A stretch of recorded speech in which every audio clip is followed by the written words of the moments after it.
계속되는 개발 실패로 인해 벌써 세 차례 프로젝트를 다시 만들고 있는 양씨. 과연 그의 바이브 코딩은 살아남을 수 있을 것인가? 기대하시라 개봉박두. 안녕하세요. 바이브 코더 양씨입니다. 오늘은 지난번 첫 번째 영상을 마무리하고 두 번째 영상을 준비하던 중 겪은 이야기를 들려드릴게요.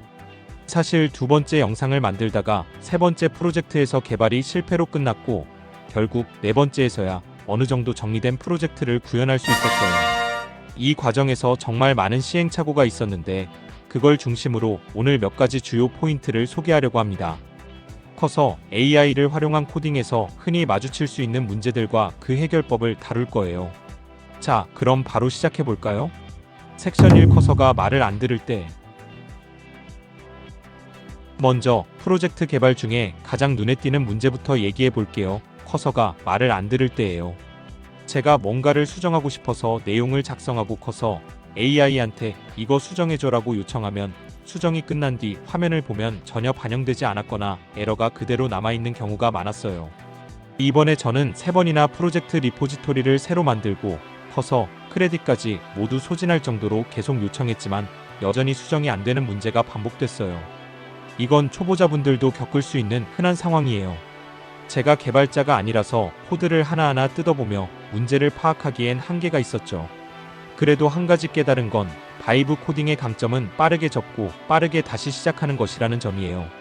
초기 기획대로 진행하다가 특정 문제가 해결되지 않으면 계속 붙잡고 있기보다는 새로 시작하는 선택을 했어요. 물론 무조건 다시 시작하라는 건 아니에요. 특히 초반에 이런 문제가 생겼다면 빠르게 리셋하는 것도 하나의 방법이라는 뜻이에요. 해결법으로는 새로운 대화창을 여는 걸 추천드려요. 커서 AI가 기존 대화를 모두 잊고 새로 시작하게 하면 지금까지 만든 파일을 읽기만 하라고 강조하면서 진행해보세요. 그러고 나서 AI가 파일을 점검하며 문제를 찾아내는 경우가 많아요. 실제로 저도 이렇게 해서 문제를 해결한 적이 대부분이었어요. 만들기에만 집중하지 말고 AI가 어떻게 만들어가고 있는지 모니터링하는 습관을 들이는 게 중요해요. 섹션 2 GitHub 세이브를 자주 해야 하는 이유. 두 번째 포인트는 GitHub 세이브의 중요성이에요. 여러분, 비디오 게임 하실 때 세이브라는 단어 아시죠? 예를 들어 젤다의 전설 같은 게임에서 중간에 저장해 놓으면 혹시 모를 상황에서도 세이브 포인트에서 다시 시작할 수 있잖아요. 코딩에서도 똑같아요. 특히 AI와 함께하는 바이브 코딩은 AI가 스스로 뭔가를 만들어 나가기 때문에 우리가 정확히 무슨 일이 일어나는지 모를 때가 많아요. 그런데 AI와 오래 대화하다 보면 끊기거나 느려지면서 새로운 대화창을 열어야 하는 상황이 오는데 이때 AI가 이전 대화를 기억하지 못해서 갑자기 파일을 지우거나 엉망으로 만들어버리는 경우가 생겨요. 저도 이런 경험을 여러 번 했어요. 이를 방지하려면 GitHub를 활용해야 해요. GitHub은 코드 저장을 도와주는 프로그램이라고 생각하면 쉬워요. 그리고 딱 두 가지만 알면 됩니다. 푸시와 풀이에요. 쉽게 말해 푸시는 세이브, 풀은 로드예요. 푸시는 코드를 저장소에 밀어넣는 거고 풀은 저장된 걸 당겨서 꺼내오는 거죠. 커서 AI에게 로컬 저장소와 원격 저장소에 코드를 저장해달라고 요청하면 알아서 해줘요. 이렇게 하면 언제든 잘 저장된 코드를 불러올 수 있고 심지어 다른 컴퓨터에서도 계정 연동만 하면 가져올 수 있어요. 그러니 수시로 자주 세이브하세요. 불상사를 미리 막을 수 있는 보험이에요. GitHub 푸시 방법은 조만간 자세한 영상으로 정리해서 올려드릴게요. 아직 잘 모르시더라도 GitHub 아이디 하나 만드시고 미리 저장하며 진행하시는 걸 강력 추천드립니다. 섹션 3 디자인 반영 방법. 세 번째는 디자인 반영 방법이에요. 원래 이번 영상에서 디자인을 집중적으로 다룰 계획이었는데 프로젝트가 전체적으로 꼬이는 바람에 짧고 굵게 소개해드릴게요. 바이브 코딩에서 디자인 완성도를 높이는 가장 빠른 방법은 레퍼런스를 주는 거예요. 예를 들어 애플 같은 사이트를 만들어줘라고 한마디 하면 심플하면서도 상징적인 디자인을 쉽게 가져올 수 있어요. 하지만 그 전에 내가 만들 웹사이트나 서비스에 대해 AI와 충분히 소통해야 해요. 어떤 프로젝트인지 구체적으로 설명하고 AI가 이해하게끔 만드는 게 먼저예요. 그 다음 비슷한 서비스의 레퍼런스를 찾아달라고 요청하면 AI가 여러 정보를 주는데 그 중 하나를 타겟으로 삼거나 요소별로 가져와서 반영하면 빠르고 쉽게 디자인이 완성돼요.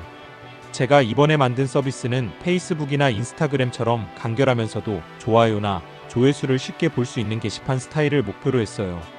이런 구체적인 예시를 주면 AI가 더 잘 따라와요. 여러분도 원하는 스타일을 명확히 전달해 보세요. 섹션 4 DB 반영 방법. 마지막으로 데이터베이스 반영 방법이에요. 데이터베이스는 좀 복잡할 수 있지만 초보자도 쉽게 접근할 수 있는 방법을 간단히 알려드릴게요. 데이터베이스는 쉽게 말해 서비스에서 발생하는 데이터를 저장하거나 유저에게 보여줄 정보를 보관하는 저장소예요. 읽기, 쓰기, 수정, 삭제가 자유롭게 가능해야 하죠. 저희가 사용할 몽고DB의 아틀라스는 가볍고 무료로 쓸 수 있는 클라우드 기반 데이터베이스라 초보자에게 딱이에요. 먼저 몽고DB 아틀라스 웹사이트에서 회원가입을 하세요. 구조는 이렇게 돼 있어요. 프로젝트 클러스터 데이터베이스 컬렉션 데이터. 상위 개념에서 하위로 좁혀진다고 생각하면 돼요. 무료 티어에서는 프로젝트 1개에 클러스터 1개까지 가능해요. 그러니 데이터베이스를 여러 개 만들어서 각 프로젝트 이름으로 저장하면 돼요. 컬렉션은 하나의 프로젝트 안에서 데이터를 구분하는 이름이에요. 예를 들어 제가 만든 커뮤니티 프로젝트에서는 유저즈 유저 이메일 이름 저장, 포스트 게시글 저장, 카멘트 댓글 저장, 라이크스 좋아요 기록, 세션즈 자동 로그인용 세션, 어카운트 계정 정보, 이렇게 컬렉션을 나눴어요. 직접 다 만들 필요는 없어요. 커서 AI에게 내 프로젝트에 필요한 컬렉션이 뭐야? 라고 물어보거나 이 프로젝트 설명 듣고 데이터베이스 구축해줘라고 요청하면 충분히 반영해줘요. 아틀라스를 쓰는 이유는 초기 프로덕트에 집중하기 때문이에요. 데이터가 많지 않고 클러스터도 1개면 충분하죠. 단 이미지나 영상 같은 큰 파일을 저장하려면 유료 티어가 필요할 수 있으니 비용 관리에 주의하세요.